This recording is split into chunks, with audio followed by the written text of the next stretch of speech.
Today, I'm going to share with you the number one lesson I have learned in this 15th year of running StoryADay May. I've done a lot of writing. Number one lesson that I've learned for making time for your writing, and it has nothing to do with time management skills.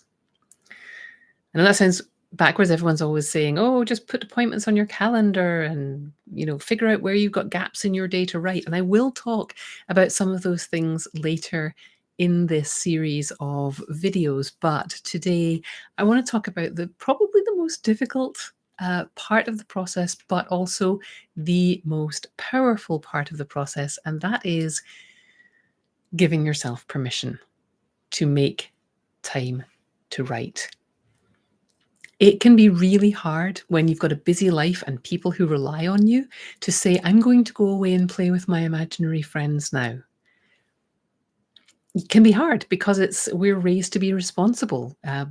We want to be generous and giving and help people. But some of these things I learned from writing and some of these things I learned from being a parent is that, if you have no fuel to fuel yourself, how can you possibly help other people? If your cup is empty, how can you give them a drink? All these cliches that we hear about looking after ourselves, it's equally true for writing. I can give you all kinds of tactics for how to find time to write, tools to use that will make it more friction-free for you to get into your writing. I can talk about how you can use ideas, and I will be talking about all of these things in the next few lives. But I talked previously about collecting story sparks so that when you come to your writing desk, you have some material to turn into stories. But the thing that will trip you up is if you don't feel entitled to take a little time and sit and write.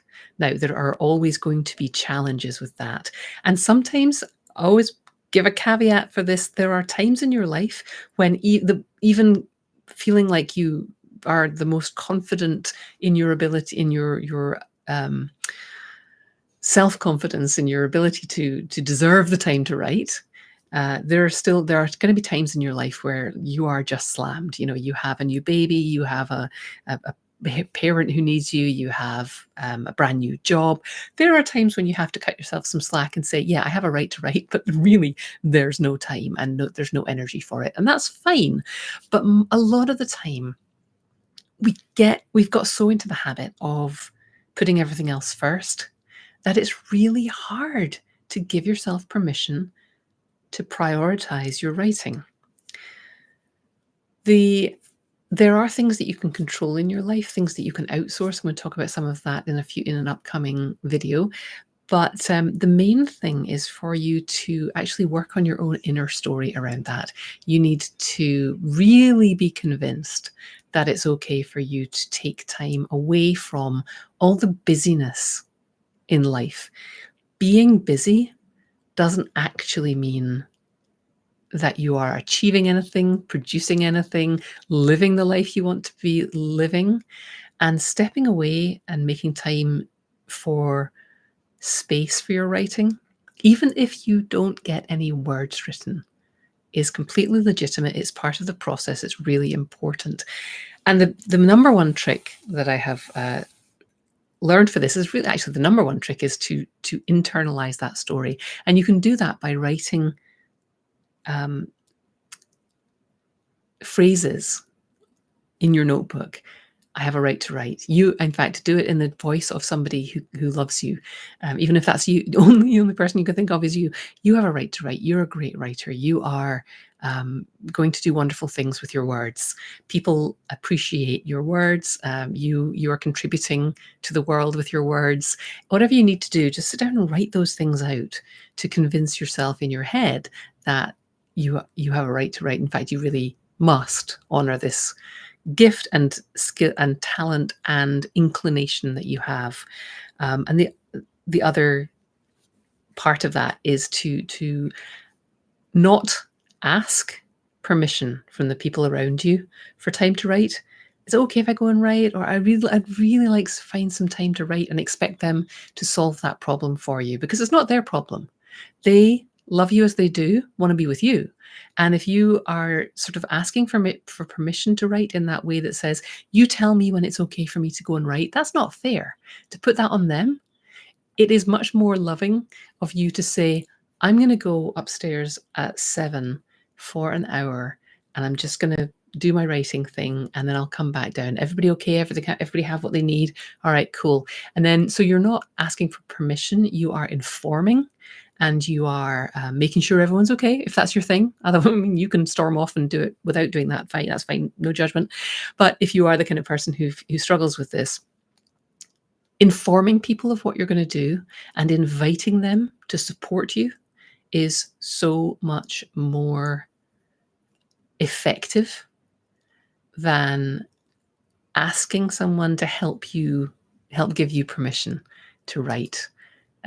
You're not always going to have someone that supportive around, and you need to be able to talk to yourself and the voices in your head and say, I'm giving myself permission to go and take this time, and whether I write 1,000 words or whether I just read or whether I just think about my story, I'm giving myself this permission to take the space for creativity, for this thing that makes me a better person and makes me more whole. And anyone else in your life is invited to support you in that, but that's kind of the icing on the cake. Without that internal permission, all the other tactics that I'm going to share, all the other writing advice in the world, all the craft books on your shelf are useless. You know that you're a better person when you're writing, that life is easier, that you're more decisive, that your day job gets easier, that your spouse likes you better when you are writing. And yet we can tend to wait for other people to give us permission to take the time to write. And we can't do that. You got to give yourself the time to write. And I'm going to talk over the next few videos about some strategies for making that happen, very few of which will involve writing things down in your calendar, because I know for a lot of us, that is just a recipe for the inner rebel to come out. But we're going to get to tactics and strategies over the next few videos. But for today, number one trick, strategy, way to make time to write is you've got to give yourself permission.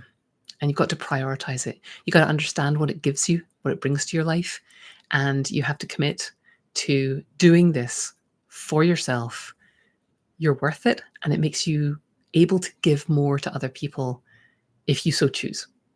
That's it for today. And I hope that you will join us for the 15th Story a Day May coming up this May. You can sign up at storyaday.org/sign up, and do so like and subscribe and follow these lives that I'm doing. If you click the bell, you get notified. And also I have, I've heard tell that Story a Day's idea hamster Hubert comes and leaves ideas under your pillow if you subscribe. I don't know. I mean, that's what I'm told. Might not be true. Don't know.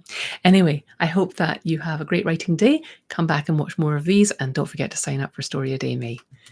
Keep writing.